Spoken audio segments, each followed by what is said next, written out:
Welcome to a new podcast where we're breaking through and breaking it down with a new girl. Your host, Dawn Piercy. Welcome to a new podcast. My name is Dawn Piercy. I am your host, and I am delighted to bring you today the one and only Scott Page. You may know him. Yeah, he's a musician, a technologist, an entrepreneur, and now he's CEO of Think EXP, which is a live immersive experience and media company. But you may know him from Pink Floyd, Toto, Supertramp, and from working with Quincy Jones. Scott, welcome to a new podcast. It's great to have you as a new guest. How are you doing? I'm excellent, and thank you very much for having me. This is yes, awesome. Absolutely. Very thankful to be here. Well, I'm thankful that you're here as well. Now, I've got to stop and say, as an entrepreneur and not just a musician, you have done so many wonderful things and very inspirational things at that. And I don't know where to start, so let's start a little bit at the beginning. Tell us how and when you knew that music was a part of you, and how did that start, and what was your inspiration behind it? Well, actually, I come from a musical family. My father was a musician. I grew up on a television show that he was on called The Lawrence Welk Show. Okay. So if you remember remember Lawrence Welk, it was I believe it was Saturday or Sunday. Saturday night, I believe it was one of the variety shows on. That was when we had 7 channels on television back in the days. It started out black and white, so that tells you how far it goes back. But I grew up around music and entertainment, and my father he never pushed me. I wasn't really interested in music, but he said it was always a good way to, kind of make a little extra money on the weekends. And right. So, play. So I played through the years to kind of keep him a little bit happy, and I enjoyed it, and I played some. But then as I started to be around it more, and I actually, one of my big claims to fame, I am the only person that's played on Pink Floyd and Lawrence Welk, which is a very interesting kind of a combination. But I grew up around the music through those years. And then later on, when I got into high school, I was still playing. I was a trumpet player at those times. Okay. At that time, I got into a band with Jeff Porcaro and David Page when we were kids, and those were the founders of Toto later on. Okay. So we had a kid band at the time, and I was actually studying architecture through that whole period. And I was actually a draftsman at the end of high school going into college. And I got in this band, and all of a sudden we started winning all the battle of the bands, and things were happening. And I realized, wait a minute, I'm back here drinking coffee, drawing all day long, when here I get to play these gigs and there's girls in the front row. So I changed my whole thing. I said, I'm going to be a musician now. And so I really started getting into it at that time. And then I was not very good because I was just got out of high school and was going into college. So I just studied like crazy. I actually took my drafting skills, became a music copyist, because in those days there were no computers, and we had to, the composer would hand you a score and you'd have to write out the first trumpet part, the second trumpet part. So I used my drafting skills so that I could do that job, and I became a music copyist, kept me around the business, and then kind of just kept focusing on music. But it was really that period of time in that band that really got me into it. And also, as I was growing up, my father was the first to start all the amplified instruments. He was a serial entrepreneur. Okay. And he's actually pretty well known for the fact that he was one of the guys that developed the wah-wah pedal, which is one of the, classic pedals still to this day from Jimi Hendrix, one of the great, guitar pedals that's there. Mm-hmm. And then we had a studio that he started, which was called the Vox Sound Lab, which then became Sound City. And there's a documentary about that studio now that Dave Grohl from the Foo Fighters just did, because he bought the console and stuff out of this very famous studio. So my whole thing was being around music, and my dad being a serial entrepreneur. I kind of been on both sides of the fence, and I kind of equate that to him and being around him. Okay, nice. Now, what can you tell us about your focus as an entrepreneur? I know that you were working with the Walt Tucker Productions, and which for our audience, that is a video post-production company, if you're unaware of that. And you also co-founded the Seventh Level which is an educational software corporation, Right. and a CD-ROM game. Now, Company. Yeah. tell us a little bit about that and about where you are now, and a little bit about New Media Broadcasting Company and Okay. Think EXP. So what had happened was my dad. I grew up being around my dad. We had boat businesses, candy businesses, lighting businesses, a reed business, the amplified instrument. We had all these businesses as I was growing up. So I was constantly around the idea of entrepreneurship. So I always loved the idea of business. During that time, I'd started this company, which you said, Walt Tucker, which was my first one, which was an audio video post production, and I had a merchandising business. And there I had a big 100 by 50 foot live recording studio on top of that. So I was really around building out kind of the idea of a full stack kind of a record label at that time. Then I saw CD-ROM come along. It finally came along, and I did my first CD-ROM, which was in 1990. It was called Music Bites, and it was a title that basically was all these music clips that computer users could use with their presentations for business people. Because back in the day then, that was a 386, 25 megahertz Windows machines. Presentations were starting to happen, but there was no music that you could use on those. So we saw that, and I saw that opportunity, and we built our first CD-ROM Music Bites, and I was actually in Las Vegas during the Comdex, which was at the time the largest technology trade show in the world. I was sitting there with my buddy Jeff Baxter from the Doobie Brothers. We both worked on this project together, so we were there promoting it, and I saw this something on a computer screen across the room. So on my break, I walked over and I looked at it, and it was a title called Just Grandma and Me. And what it was a children's title, but it was the very first time I'd ever saw somebody take a mouse and click on an object and it would move, so it was a living book they talk about.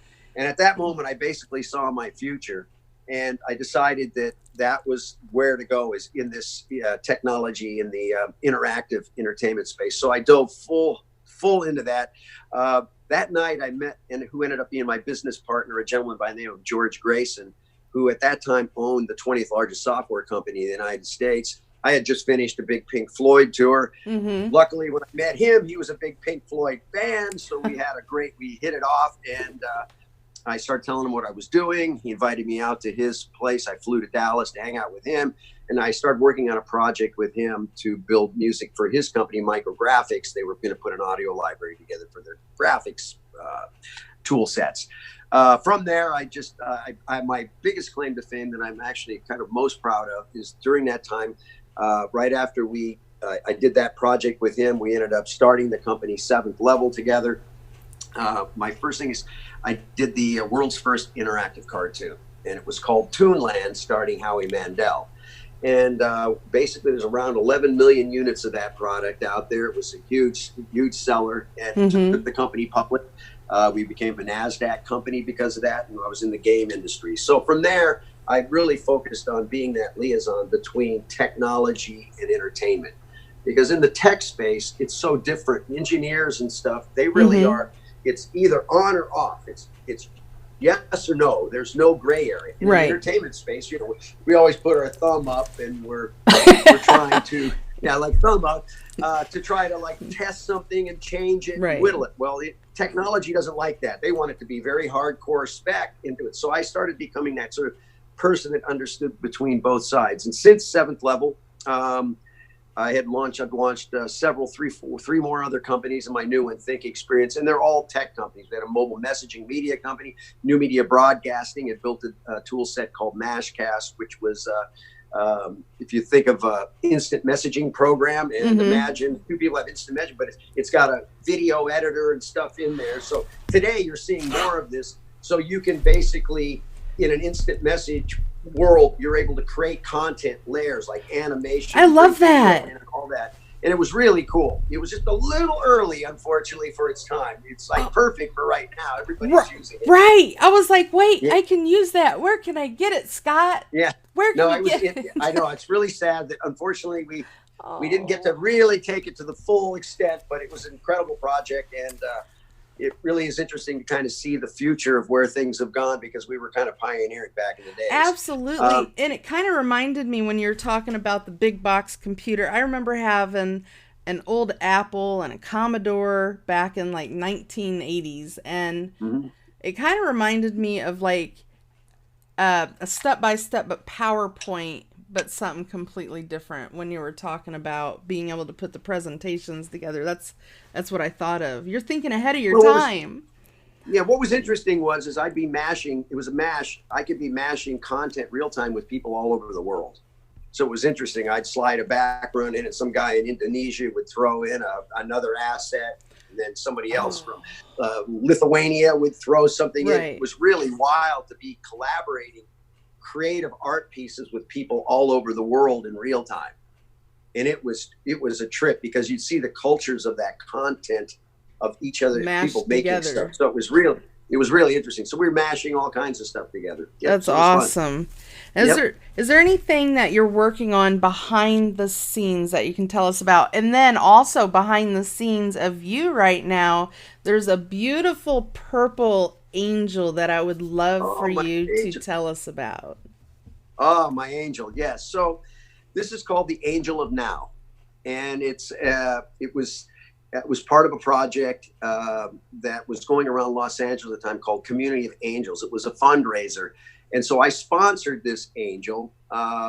Basically, I've taken a pretty heavy spiritual path through the years, and all about now and the present. So I wanted to create this angel. And so we built this. We did this. We actually was painted up at Universal City Walk. The artist sat there, and we had all these booths for kids making little angels. And we turned it into a fundraiser to help a children's organization. And so what I've done is maybe somebody, hello, you there? I'm here. We got you. So the phone rang for a second, then I lost you. So the whole plan for this angel is that on the back, which you can't see, I had all these little hearts made, and I'm having all these famous celebrities paint their own little pictures and doodles on these hearts and sign them. And there's enough space for 60 of them on the back. I'm about 25 in. When I finally get it to 60, we'll put all the hearts on the back of it, and then I'm going to auction it off for charity. I love that. Absolutely love it.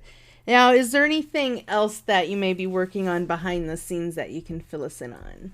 Well, my new venture is called Think Experience, and I'm very excited about this. We're now moving into a world where everything is about the experience. So Think is an immersive entertainment company. And if you look at the music business today, especially, you can't sell music anymore. That game's over. Nobody buys downloads. It's all streaming. It's very difficult to make any money streaming today. To make $5,000, you have to have 1 million streams. And if you look at Spotify, I think I read numbers not too long ago that said less than 2% of the entire Spotify catalog will reach 1 million streams. So music in general is really tough to sell. So what can you sell today as an artist? That's the problem I was trying to figure out. And what you can sell is two things: the experience and the relationship.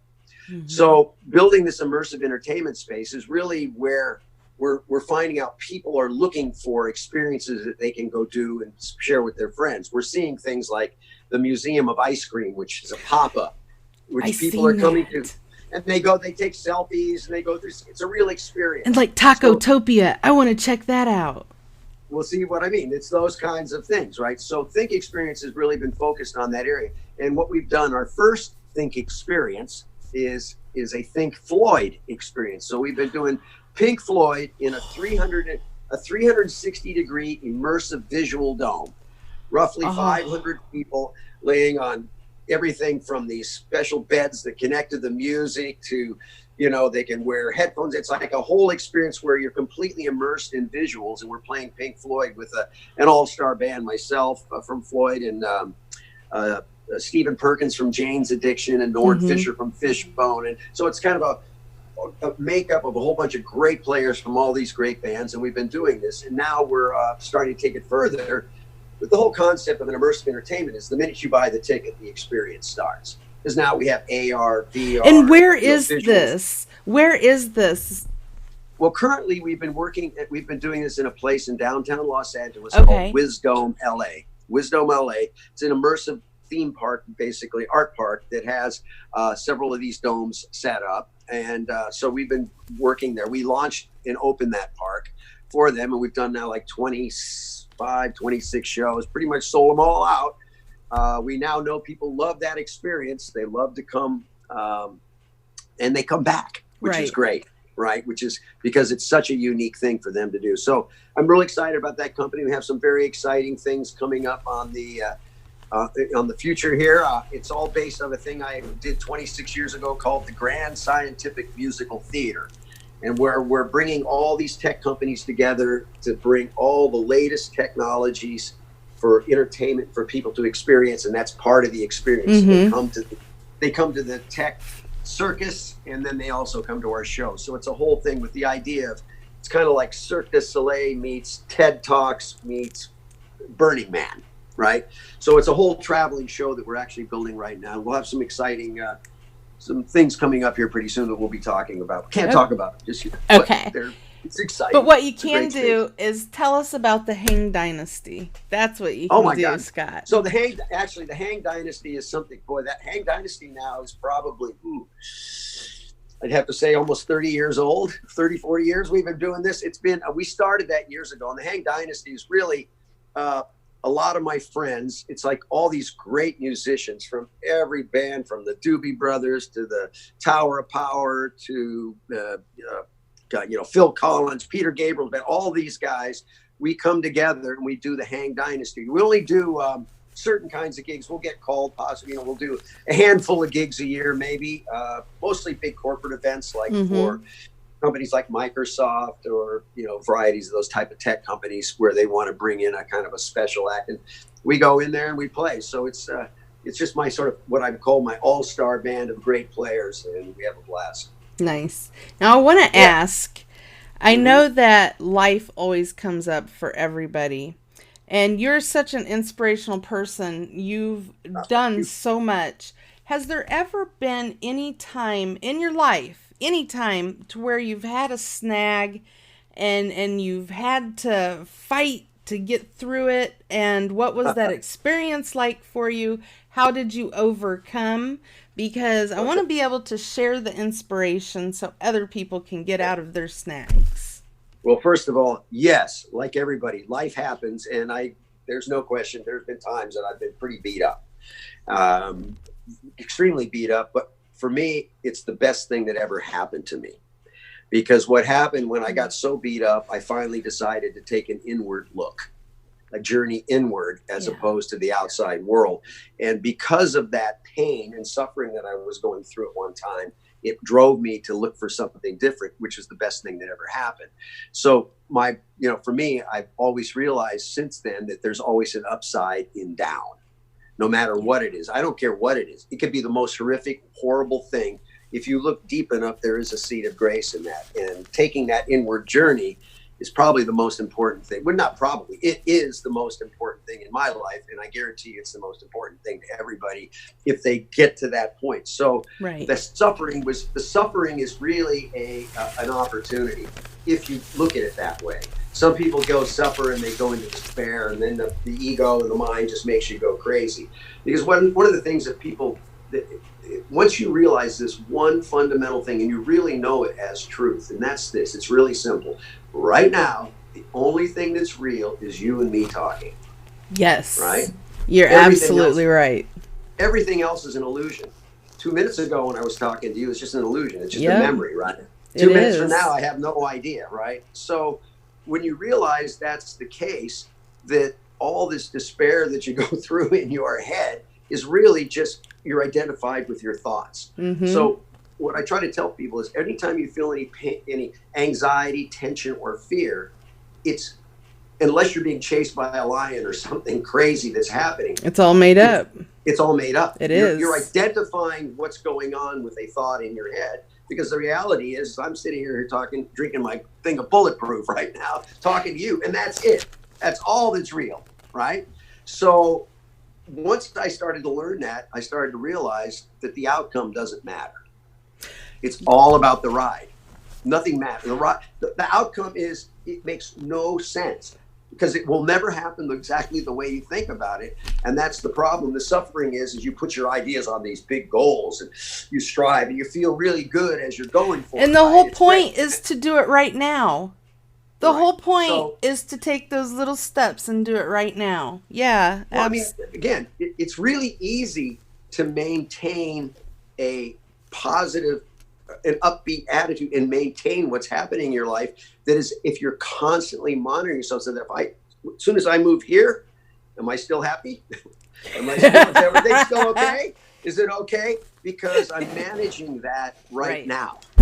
It's when I go into this mental thing. So for me, the inspiration, all I can say is the most important thing anybody can do is take that inward journey, start looking inside and try to figure out who you really are. Because that's really the quest of life is, who am I, right? Who am I really? Amen. Most people would say no. And the key is to die before you die. And I mean by that means you have to surrender to what is. Because anything else is futile. And that means surrender it, because life happens. If it happened, it was meant to happen. It already happened. You can't change it, right? So to pick up, my car just got smashed, to be all disgusted and feel like crazy and all this stuff and beat myself up for 2 weeks and I'm all worried about my new car and everything is insane. It's insane because it already happened. So it does no good to try to do that other than the suffering. So you need to learn to just surrender to what is. Whatever happens, let it go. Always look for the upside in everything that's down, because I guarantee you the worst thing in the world can be the greatest gift of all time. I can tell you honestly, holding my mother for her last breath was one of the most beautiful things that I've ever been through. Not in the sense that, of course, I lost my mom. Well, I don't think you die, but I think it was obviously very sad at the time, but it was such a gift that I had received from her because of where she took me, presence, that state that brought me to another place. It's the greatest gift. So even the worst things in the world can be the best things that ever happen if you look at it that way. Yes. So it's really about flipping your switch, right? In the darkness, and, you find your light. It's where it's at. So suffering can be a good thing. Yep. Now I want to ask you. Okay. Now I know we talked a little bit how the music industry has changed. It's really hard to do anything. If there is one thing that you could change in the music industry today, Scott, what would it be and why? Change. What would I change? I think that what would be interesting is if I think the industry would kind of go back to looking at really focusing on the art as opposed to just the business aspect of it. Mm-hmm. I find so many people now are looking at, if you're a label today and you're looking, their new A&R is really how many followers do you have and how engaged are they? Even if you're really good or not, it doesn't matter. If you have the right audience, you have the right thing, the labels, the people will invest in you because you have audience. Because in today's world, whoever owns the audience wins, right? It's not like before. And what's great about today, which I believe is without a doubt, in my mind, the greatest time in history for the independent artist. And the reason I say that is because I have a tool. The thing that I'm talking to you on is my, 24/7 broadcast network. I can go on Twitter and 2:00 in the morning, it's like a cocktail party. I can start talking to people, be building relationships and doing things. And I believe that, there's a model called the 1,000 True Fans. It was coined by a guy named Kevin Kelly years ago from Wired Magazine. And a true fan is somebody that will spend $100 a year on it. If I have 1,000 of those people, there's my first $100,000 in revenue. Then I would scale. So the whole model is really about a process that I put to what I call, because I'm big on startup, right? I love startup companies, and I teach that. I even taught it out at USC a few years ago. A process I call SPACE. Okay. And that stands for Story, Plan, Army, Conversion, Education. The story is critical, and what I mean by that. So if I was consulting an artist, first of all, every artist, you're an entrepreneur. You're a startup business. Mm-hmm. You have to think like that, and I talk, the first thing I ask an artist, I say, what problem are you solving? You tell that to an artist, you go, huh? The artist says, wait a minute, I smoke fatties and write songs all day long. That's what we mean. Well, today it's all about well, first of all, any startup company that's coming out, if you're Silicon Valley company, it's all about what problem it's solving. And so by figuring it out in a sense, and I don't mean you have to go out and solve the biggest problem, but something that people care about, right? What else can you get yourself into so that you can be more than just, hey, I'm a music, buy my music, see my stuff, right? Because again, model's different when you're trying to find like-minded community. So the story is all about what do I stand for? And if I can stand for something and have my story has around a lifestyle, whatever it is, that starts giving me the data that I need so that I can use growth hacking techniques and technology to go find my audience that cares about that story. Right. So that's the difference today. We have access to data and we have access to the audience like we've never had before. So it completely changes the game for the artists, but artists have to get educated. So from story, it goes to plan. And what I teach artists is the concepts of lean startup principle. That's a movement that's going on. It's used in Silicon Valley all the time. The lean startup principles there's a book called Lean Startup. The whole idea of lean startup is to make the smallest thing you can that you can actually scale, figure out what you're not going to do, what you're going to do, test and validate everything, fail fast. Because if your idea is going to go, if it's not going to happen, you want to fail fast so you can switch your strategy, right? So I suggest people to go learn about Lean Startup. I'll just give it out there in case anybody cares. There's a thing called the Lean Canvas. And the Lean Canvas is a one-page business plan. You can get this at leanstack.com, leanstack.com. And you sign up, get your thing. It's 9 questions. It's a one-page business plan, but it teaches you a whole lot. Okay. Because what happens is you need to answer those questions if you're going into business. I use it with every artist, with every company I consult with, things that I do, because it helps you define what you're doing and what you're not going to do. And I'll put a link in for our audience too. I'm going to put this link in Scott's bio page, probably above his music. So when you're after the interview, be sure to check those links out because they will be available. Scott, for our listeners, where can they follow you to keep up with everything that you've got going on? My social media is all I am Scott Page. I am Scott Page. So Instagram, Facebook, Twitter, I am Scott Page. That's the best place to kind of follow me. Yep. And, DM me. I try to talk to people. I talk to as many people as I possibly can. I'm always there to try to help. I really want to help young entrepreneurs kind of navigate this field using the space principle, and happy to help anybody I can. Love Give some it. Advice. And for our audience, you get a lot of arrows in your back when you try to pioneer stuff. Oh, I know, right? And for our audience, I've put those links there for you as well. Scott, if you've had one thing that you would want to say to the world, what would it be? Well, I think I've already said it. We need to start looking inward and start being more kind to everybody and start to realize, because one of the saddest things that's happening right now, and I'm just going to say, the politically correct movement is killing society, and it's silencing and it's completely censoring everybody from talking. I don't know if you've tried to talk to people on anything anymore, especially if you have a different political view. It's very sad what's going on. So if I can tell anybody, take an inward journey and start being a little more kind. That's all I can say, and not take all this stuff so serious. I have a question from a fan that came in. His name on Twitter is Antarchitect, and his question is, Scott, if there is one thing... Oh, wait a minute. Hold on. No, that's the one I just asked you. Okay, here it is. Okay. Okay, he wants to know, where did you record Dogs of War, and who was in the studio with you? Oh, gosh. Okay, so it's funny. Somebody was asking me about that, which studio it was in. I don't really remember which studio that was in actually, but it was in Los Angeles. Bob Ezrin was there, who produced it. David Gilmour was there. I believe James Guthrie was there, the engineer, and a couple other seconds. But it was pretty much those group of guys there. Yeah. Okay. I'm sorry, I can't remember. I don't remember if it was at A&M or Gosh, I don't remember exactly. Sorry. That's okay. And for our audience, if you like this episode, be sure to like, okay? Comment so you can interact with us. Share so other people can enjoy it. Subscribe to keep up with all our new guests.